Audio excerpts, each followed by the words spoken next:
Patriarchs and Prophets by EllenWhiteAudio. Chapter 55. The Child Samuel. Elkanah, a Levite of Mount Ephraim, was a man of wealth and influence, and one who loved and feared the Lord. His wife Hannah was a woman of fervent piety. Gentle and unassuming, her character was marked with deep earnestness and a lofty faith.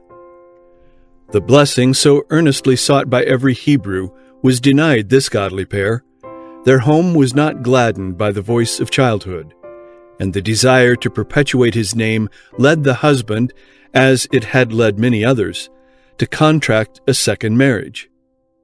But this step, prompted by a lack of faith in God, did not bring happiness. Sons and daughters were added to the household, but the joy and beauty of God's sacred institution had been marred, and the peace of the family was broken. Peninnah, the new wife, was jealous and narrow-minded, and she bore herself with pride and insolence. To Hannah, hope seemed crushed, and life a weary burden, yet she met the trial with uncomplaining meekness. Elkanah faithfully observed the ordinances of God. The worship at Shiloh was still maintained, but on account of irregularities in the ministration, his services were not required at the sanctuary to which, being a Levite, he was to give attendance. Yet he went up with his family to worship and sacrifice at the appointed gatherings. Even amid the sacred festivities connected with the service of God, the evil spirit that had cursed his home intruded. After presenting the thank offerings, all the family, according to the established custom, united in a solemn yet joyous feast. Upon these occasions, Elkanah gave the mother of his children a portion for herself and for each of her sons and daughters. And in token of regard for Hannah, he gave her a double portion, signifying that his affection for her was the same as if she had had a son. Then the second wife, fired with jealousy, claimed the precedence as one highly favored of God, and taunted Hannah with her childless state as evidence of the Lord's displeasure. This was repeated from year to year until Hannah could endure it no longer. Unable to hide her grief, she wept without restraint and withdrew from the feast. Her husband vainly sought to comfort her. "Why weepest thou? And why eatest thou not? And why is thy heart grieved?" he said. "Am I not better to thee than 10 sons?" Hannah uttered no reproach. The burden which she could share with no earthly friend, she cast upon God. Earnestly she pleaded that he would take away her reproach and grant her the precious gift of a son to nurture and train for him. And she made a solemn vow that if her request were granted, she would dedicate her child to God even from its birth. Hannah had drawn near to the entrance of the tabernacle, and in the anguish of her spirit she prayed and wept sore. Yet she communed with God in silence, uttering no sound. In those evil times, such scenes of worship were rarely witnessed. Irreverent feasting and even drunkenness were not uncommon, even at the religious festivals, and Eli the high priest, observing Hannah, supposed that she was overcome with wine. Thinking to administer a deserved rebuke, he said sternly, "How long wilt thou be drunken? Put away thy wine from thee." Pained and startled, Hannah answered gently, "No, my lord, I am a woman of a sorrowful spirit. I have drunk neither wine nor strong drink, but have poured out my soul before the Lord. Count not thine handmaid for a daughter of Belial. For out of the abundance of my complaint and grief have I spoken hitherto." The high priest was deeply moved, for he was a man of God, and in place of rebuke he uttered a blessing. "Go in peace, and the God of Israel grant thee thy petition that thou hast asked of him." Hannah's prayer was granted. She received the gift for which she had so earnestly entreated, As she looked upon the child, she called him Samuel, asked of God.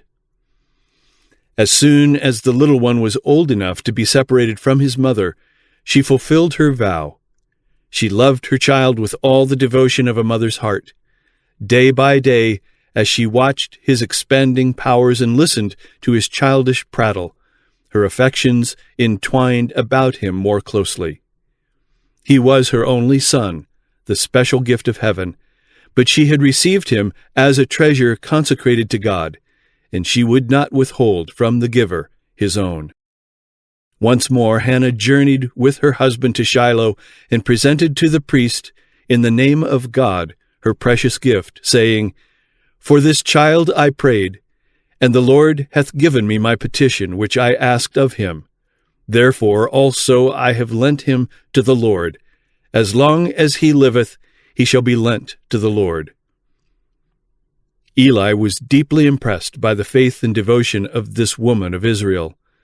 Himself an overindulgent father, he was awed and humbled as he beheld this mother's great sacrifice in parting with her only child, that she might devote him to the service of God. He felt reproved for his own selfish love, and in humiliation and reverence he bowed before the Lord and worshiped. The mother's heart was filled with joy and praise, and she longed to pour forth her gratitude to God.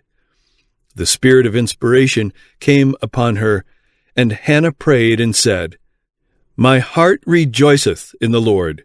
Mine horn is exalted in the Lord. My mouth is enlarged over mine enemies, because I rejoice in thy salvation. There is none holy as the Lord, for there is none beside thee. Neither is there any rock like our God. Talk no more so exceeding proudly. Let not arrogancy come out of your mouth. For Jehovah is a God of knowledge, and by him actions are weighed. The Lord killeth and maketh alive. He bringeth down to the grave and bringeth up. The Lord maketh poor and maketh rich. He bringeth low and lifteth up. He raiseth up the poor out of the dust, and lifteth up the beggar from the dunghill, to set them among princes, and to make them inherit the throne of glory. For the pillars of the earth are the Lord's, and he hath set the world upon them. He will keep the feet of his saints, and the wicked shall be silent in darkness. For by strength shall no man prevail. The adversaries of the Lord shall be broken to pieces. Out of heaven shall he thunder upon them. The Lord shall judge the ends of the earth, and he shall give strength unto his king, and exalt the horn of his anointed. Hannah's words were prophetic, both of David, who should reign as king of Israel, and of the Messiah, the Lord's anointed. Referring first to the boasting of an insolent and contentious woman, the song points to the destruction of the enemies of God and the final triumph of his redeemed people.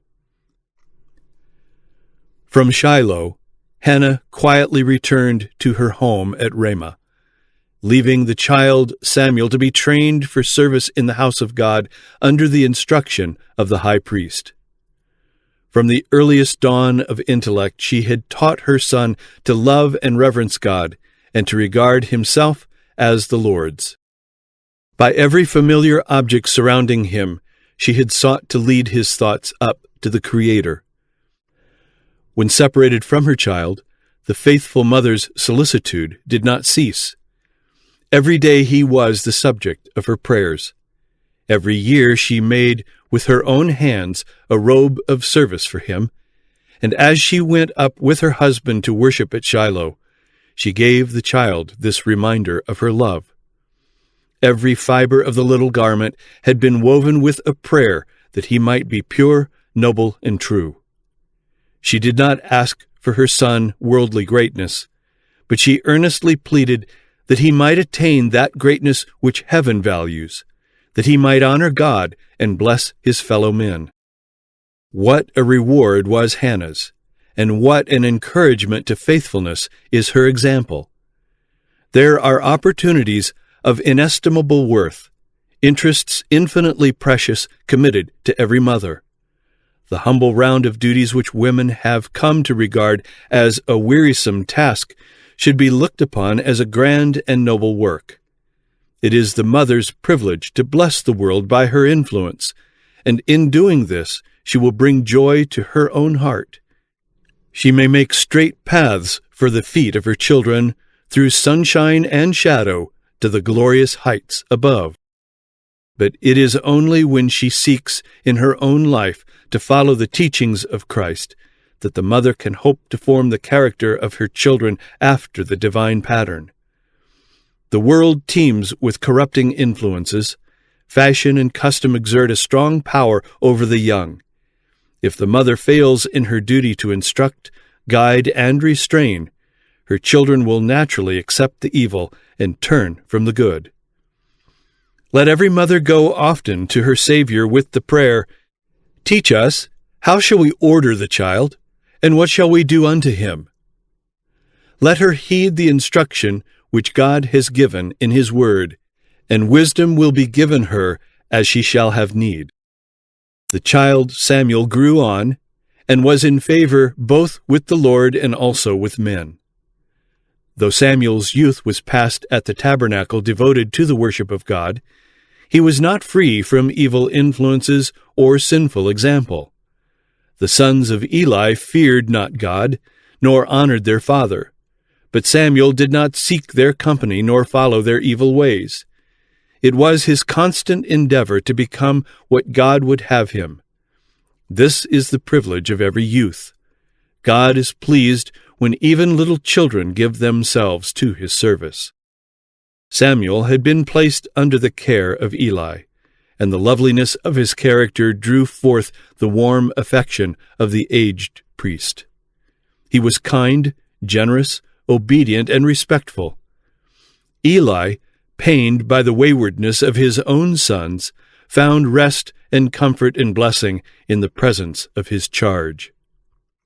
Samuel was helpful and affectionate, and no father ever loved his child more tenderly than did Eli this youth. It was a singular thing that between the chief magistrate of the nation and the simple child so warm an affection should exist. As the infirmities of age came upon Eli, and he was filled with anxiety and remorse by the profligate course of his own sons, he turned to Samuel for comfort. It was not customary for the Levites to enter upon their peculiar services until they were 25 years of age. But Samuel had been an exception to this rule. Every year saw more important trusts committed to him, and while he was yet a child, a linen ephod was placed upon him as a token of his consecration to the work of the sanctuary.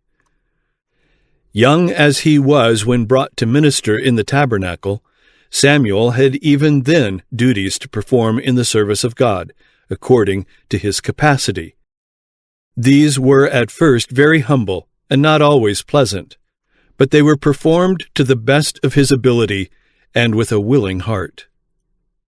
His religion was carried into every duty of life. He regarded himself as God's servant, and his work as God's work. His efforts were accepted because they were prompted by love to God and a sincere desire to do His will. It was thus that Samuel became a co-worker with the Lord of heaven and earth, and God fitted him to accomplish a great work for Israel. If children were taught to regard the humble round of everyday duties as the course marked out for them by the Lord, as a school in which they were to be trained to render faithful and efficient service, how much more pleasant and honorable would their work appear. To perform every duty as unto the Lord throws a charm around the humblest employment and links the workers on earth with the holy beings who do God's will in heaven. Success in this life, success in gaining the future life, depends upon a faithful, conscientious attention to the little things. Perfection is seen in the least, no less than in the greatest of the works of God. The hand that hung the worlds in space is the hand that wrought with delicate skill the lilies of the field. And as God is perfect in His sphere, so we are to be perfect in ours. The symmetrical structure of a strong, beautiful character is built up by individual acts of duty. And faithfulness should characterize our life in the least as well as in the greatest of its details. Integrity in little things, the performance of little acts of fidelity and little deeds of kindness, will gladden the path of life. And when our work on earth is ended, it will be found that every one of the little duties faithfully performed has exerted an influence for good, an influence that can never perish. The youth of our time may become as precious in the sight of God as was Samuel. By faithfully maintaining their Christian integrity, they may exert a strong influence in the work of reform. Such men are needed at this time. God has a work for every one of them.